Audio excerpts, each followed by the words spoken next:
नमस्कार, आपका स्वागत है ट्रांसपोर्ट इमेज में। मैं हूं विदिशा। आइए नजर डालते हैं अब तक के अहम खबरों पर।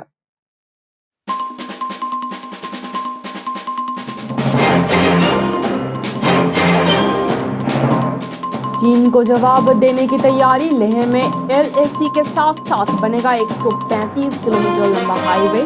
बीआरओ ने शुरू किया।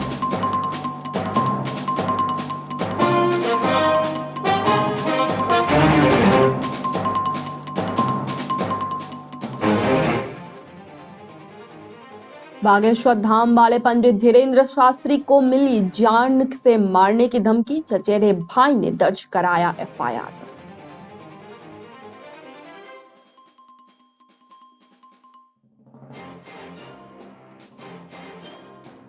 गाजियाबाद के एक इलाके में 2 साल में पानी की किल्लत होगी दूर।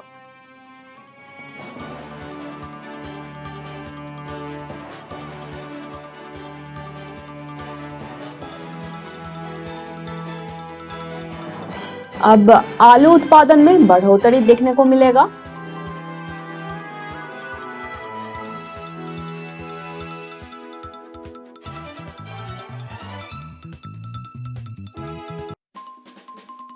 नवाजुद्दीन सिद्दीकी की मां ने बहू के खिलाफ दर्ज कराई एफआईआर।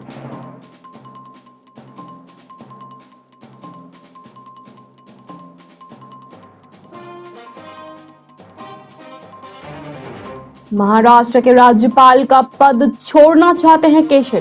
कहा पीएम नरेंद्र मोदी को बता दिया है।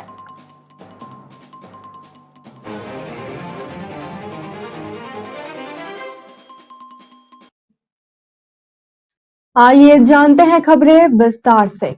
चीन का सीमाओं को लेकर जो रवैया है वो नया नहीं है, लेकिन बीते कुछ सालों में उसकी गतिविधि खुलकर सामने आने लगी है। लेकिन बीते 6 दशकों में एक सबसे बड़ा फर्क ये आया है कि भारत अब चुप रहकर सहने वाला देश नहीं रहा है। चीन के साथ खुलकर सामना करने के चलते ही अगले 2 सालों में चुशुल से चोदेमचक तक वास्तविक नियंत्रण रेखा यानी कि एलएसी के साथ साथ करीब 135 किलोमीटर लंबा सिंगल लेन राजमार्ग बनकर तैयार हो जाएगा। ये राजमार्ग देश के लिए एक अहम रणनीतिक सड़क होगी। प्रक्रिया की शुरुआत करते हुए 23 जनवरी को सीमा सड़क संगठन ने चुशुल दुंगती फुकचे डेमचोक राजमार्ग, जैसे सीडीएफडी सड़क के नाम से भी जाना जाता है, उसके निर्माण के लिए बोलियां आमंत्रित की है। एक रिपोर्ट के अनुसार समीक्षा के से साफ हुआ है कि 400 करोड़ की लागत में बनने वाले ये सड़क मार्ग आने वाले 2 सालों में तैयार हो जाएंगे। इसमें मौजूदा सड़क को सिंगल लेन राष्ट्रीय राजमार्ग के मानकों के आधार पर ही तैयार किया जाएगा। नई सड़कें सिंधु नदी के साथ साथ चलेंगी, जो आवासीय तौर पर एलएसी के समांतर ही रहेंगी। यानी ये लेह में भारत चीन सीमा के बहुत करीब बनाए जाएंगे।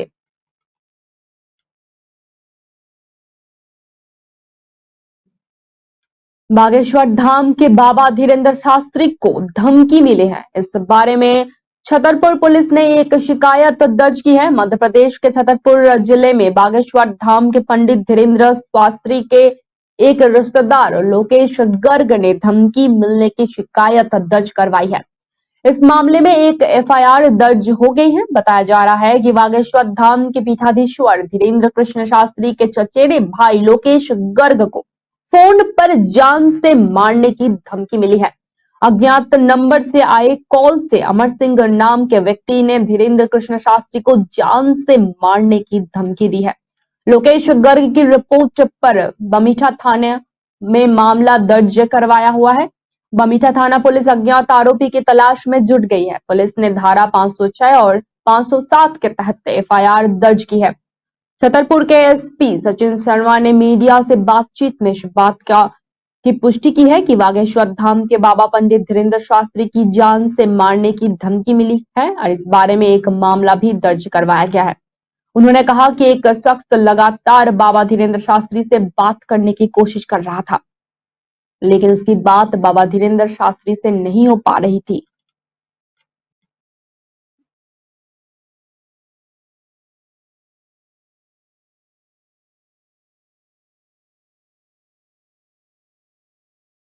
शहर के एक इलाके में 2025 तक पानी की किल्लत दूर हो जाएगी।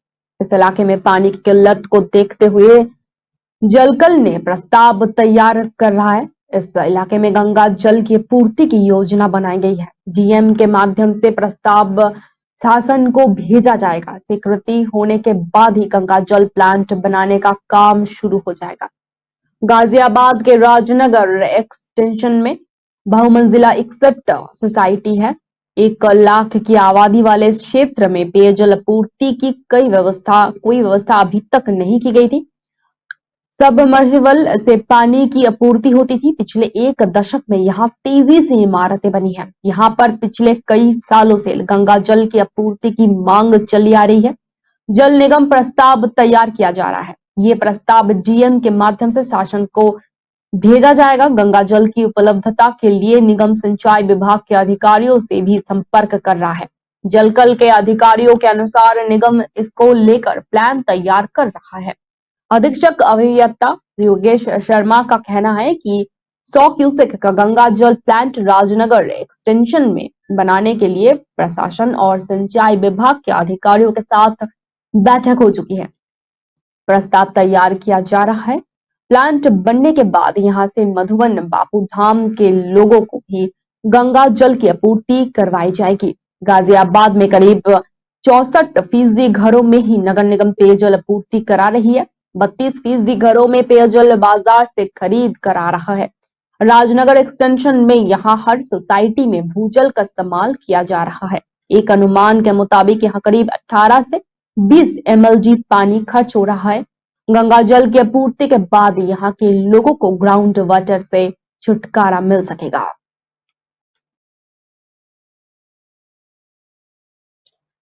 उत्तर प्रदेश के फारुखाबाद में अब आलू हवा में ही होगा। फारुखाबाद से आलू की फसल उगाने वाले किसानों के लिए राहत भरी होगी। आलू की खेती करने वाले किसानों को ऐसा बीज मिलेगा जिससे फसल में रोग नहीं लगेगा। श्रीरंगपुर की टिश्यू कल्चर प्रयोगशाला में एरोपोनिक विधि से आलू का बीज तैयार किया जा रहा है। एरोपोनिक विधि से आलू बीज तैयार करना नवीनतम तकनीक है। इस बीज से फसल में रोग और बीमारी लगने की संभावना बहुत कम हो जाती है। पैदावार के साथ आलू की गुणवत्ता भी बढ़ जाती है। श्रीरंगपुर की प्रयोगशाला में कृषि वैज्ञानिक डॉक्टर राहुल पाल इन दिनों मिट्टी के बिना हवा में पानी के जरिए विधि से आलू का बीज तैयार कर रहे हैं। अफ्रीका से नौकरी छोड़कर यहाँ काम कर रहे हैं डॉक्टर राहुल की ये पहल उन्नतशील किसानों की आमदनी बढ़ाने का बेहतर विकल्प है। उन्होंने बताया कि परंपरागत तकनीक से खेती कर रहे किसान अक्सर आलू में चेचक, घुंघिया और अन्य रोग लगाने से परेशान हो जाते हैं। रोग से के कारण पैदावार घटने से आलू किसानों को आर्थिक रूप से घाटा उठाना पड़ता है। हालांकि आलू में रोग लगने का एक मुख्य कारण प्रदूषण भी है।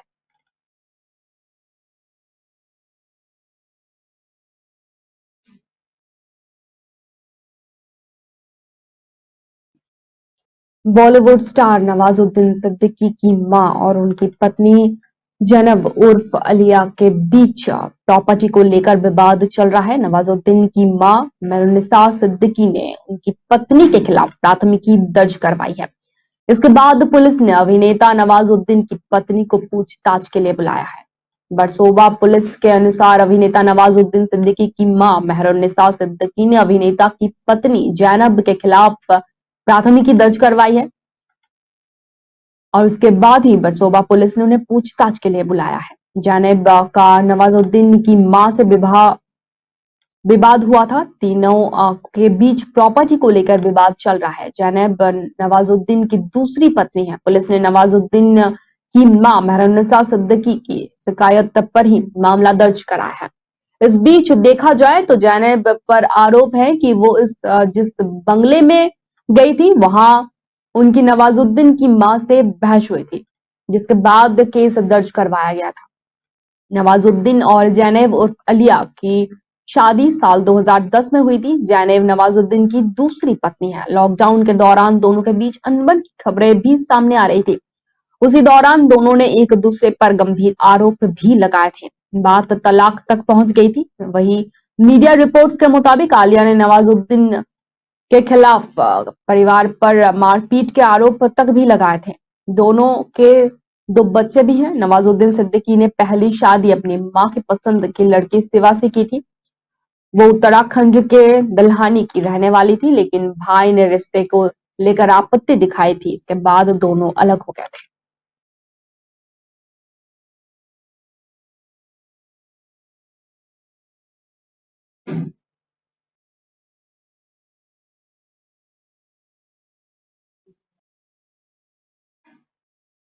महाराष्ट्र के राज्यपाल भगत सिंह कोश्यारी ने सोमवार को अपने पद से इस्तीफा की जताकर सबको हैरान कर दिया। राजभवन की तरफ से जारी एक आधिकारिक विज्ञप्ति में कहा गया, मैंने राज्यपाल के पद से हटने की इच्छा व्यक्त की है। केसरिया ने 9 सितंबर 2019 को महाराष्ट्र के 22वें राज्यपाल के रूप में पदभार संभाला था। इस विज्ञप्ति में आगे कहा गया है कि केसरिया ने प्रधानमंत्री नरेंद्र मोदी की मुंबई यात्रा के दौरान पद छोड़ने और अपना शेष जीवन पढ़ने लिखने और अन्य इत्मीनान की गतिविधियों में बिताने की इच्छा व्यक्त की है।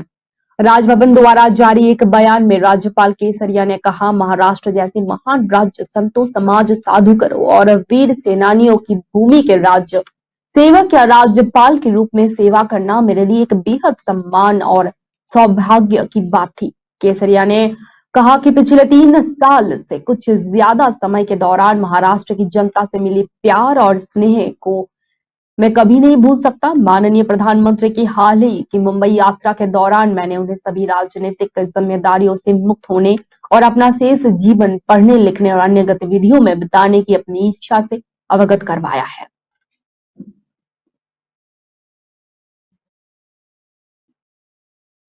जिला लोक शिकायत में जांच के दौरान पूर्व पार्षद व सामाजिक कार्यकर्ता धीरज कुमार ने डुमराव गांव परिषद में व्यक्त भ्रष्टाचार आरोप लगाए हैं। जांच के दौरान जांच अधिकारी एडीएम कोसरी चौधरी ने कहा कि दोषी लोगों के खिलाफ कार्यवाही कर वरीय पदाधिकारी को रिपोर्ट भेजी जाएगी। दरअसल पूर्व पार्षद धीरज कुमार ने 5 खुले पत्र निकालकर डुमराव गांव परिषद में भारी भ्रष्टाचार के आरोप लगाए हैं। इस पर नगर विकास व आवास विकास ने डीएम की जांच करने के निर्देश दिए हैं। डीएम ने एडीएम केशरी चौधरी के नेतृत्व में जांच टीम का गठन किया था, जिसमें डुमराव एसडीओ कुमार पंकज और कोषागार पदाधिकारी को शामिल किया गया था। डीएम सह जांच अधिकारी किशोर प्रसाद ने कहा कि पिछले दिनों वे जांच के लिए डुमराव गए थे। जिला लोक शिकायत कार्यालय में नगर परिषद डुमराव पर लगे भ्रष्टाचार के आरोपी की जांच की जा रही है। इस दौरान शिकायतकर्ता धीरज कुमार तथा भ्रष्टाचार के आरोपी कार्यपालक पदाधिकारी मनोज कुमार को सुनवाई में बुलाकर साक्ष्य मांगे गए हैं। उन्होंने ये भी कहा कि यदि जांच में भ्रष्टाचार के आरोप सही पाए गए तो दोषी पर विधि सम्मत कार्यवाही की जाएगी।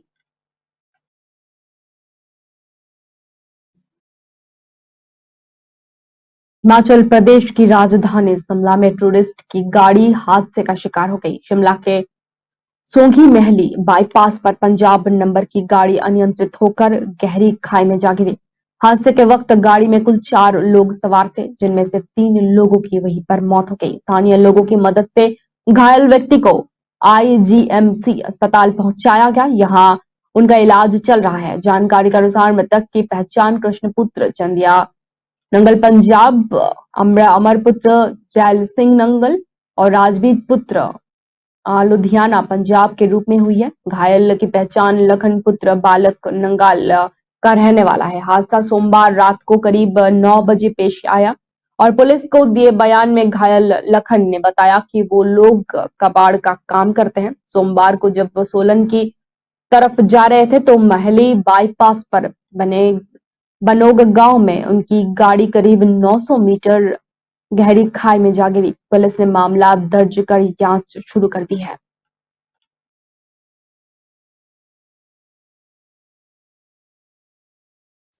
तमिलनाडु के बल्लौर से एक दिल दहला देने वाली घटना सामने आई है। सोमवार को एक बेरहम पति ने अपनी पत्नी को बीच सड़क पर चाकू से लगातार कई बार वार कर उसकी हत्या कर दी। हैरानी की बात तो यह है कि आसपास के लोग खड़े होकर तमाशा देखते रहे। घटना इलाके में लगे एक सीसीटीवी में कैद हो गए हैं। घटना के बाद पुलिस ने आरोपी को गिरफ्तार कर लिया है। रिपोर्ट के अनुसार पीड़िता की पहचान पुनीता के रूप में हुई है। पुनीता एक निजी जूता कंपनी में काम करती थी। सोमवार देर शाम वो काम करके वापस घर लौट रही थी।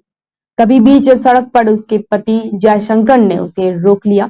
जयशंकर ने किसी बात को लेकर उससे झगड़ा शुरू कर दिया। उस समय दोनों सड़क के पास ही खड़े थे। पुनीता वहां से लगातार जाने की कोशिश कर रही थी और जयशंकर बार बार उसे रोक रहा था। ऐसे में ही उसने उसका कत्ल कर दिया।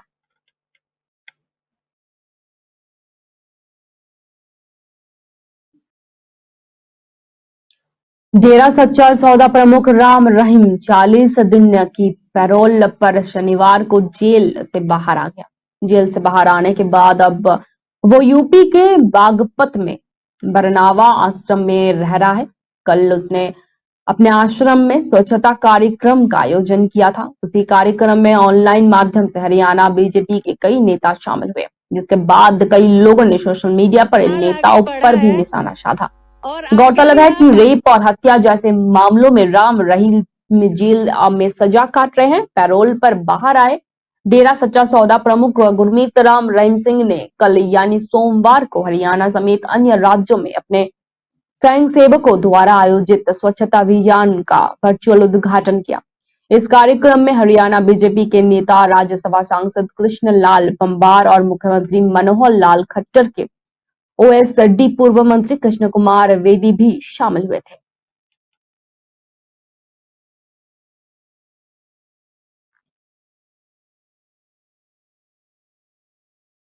रामचरितमानस को लेकर नेताओं के विवादित बयान लगातार सामने आ रहे हैं। अब दिल्ली के पूर्व मंत्री और आम आदमी पार्टी के विधायक राजेंद्र पाल गौतम ने रामचरितमानस पर विवादित टिप्पणी की है। उन्होंने बिहार के शिक्षा मंत्री के बयान का समर्थन किया है। बता दें कि बिहार के शिक्षा मंत्री ने रामचरितमानस को नफरती ग्रंथ बताया था। बता दें कि अक्टूबर 2022 में आप के विधायक को इससे पहले दिल्ली में एक जनसभा में हिंदू विरोधी शपथ के चलते कैबिनेट मंत्री के पद से इस्तीफा देना पड़ा था। मीडिया रिपोर्ट्स के मुताबिक अब राजेंद्र गौतम ने राजस्थान के अजमेर में एक प्रोग्राम के दौरान रामचरितमानस पर टिप्पणी की है। गौतम का बयान है कि सोशल मीडिया पर वायरल हुआ है। वायरल वीडियो में वो कह रहे हैं कि बिहार के मंत्री के बयान पर टीवी में डिबेट चल रही थी। शिक्षा मंत्री ने मनुस्मृति और रामचरितमानस पर विचार प्रकट किए तो पूरे देश का मीडिया उनके पीछे पड़ गया।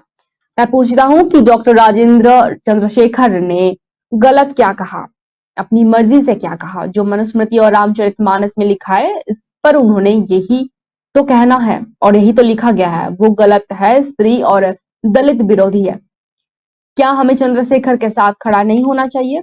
या क्या समाज समतावादी और ममतावादी प्रसंग लोगों के आंख बंद करके अंधे लोगों का अनुसरण करना चाहिए?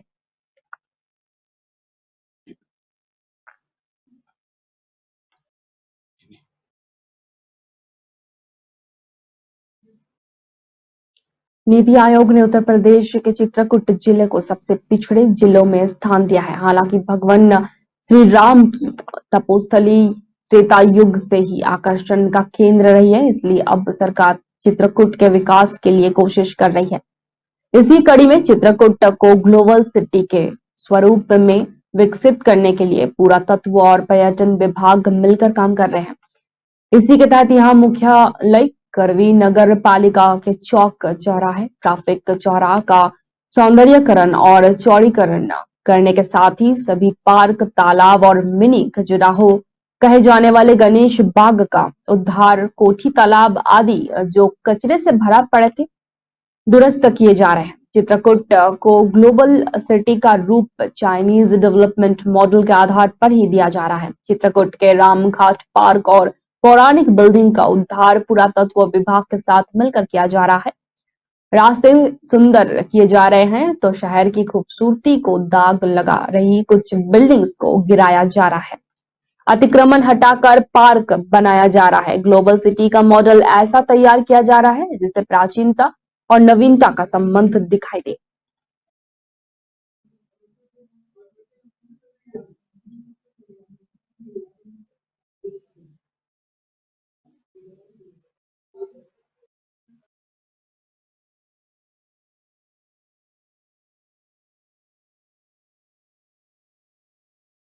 इस साल विधानसभा चुनाव में रिपीट होने के साथ ही कांग्रेस के लिए लोकसभा चुनाव में लगातार 2 बार सुप्रा साफ की स्थिति को खत्म करना बड़ी चुनौती बनी हुई है। कांग्रेस ने लोकसभा चुनाव की रणनीति के पहले चरण में दलित आदिवासी सीटों पर फोकस किया है।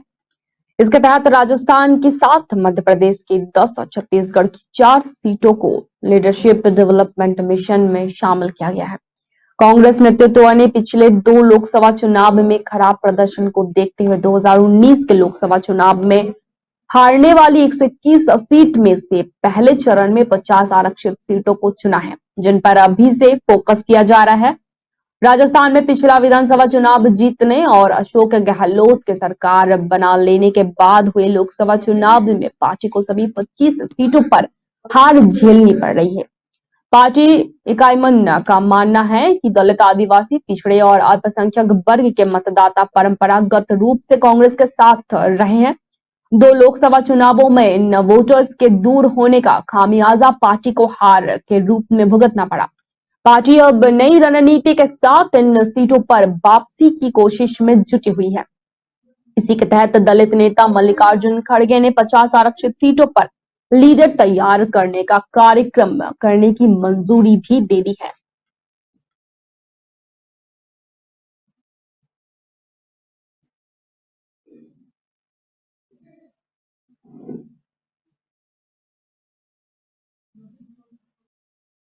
अब तक के लिए इतना ही। धन्यवाद।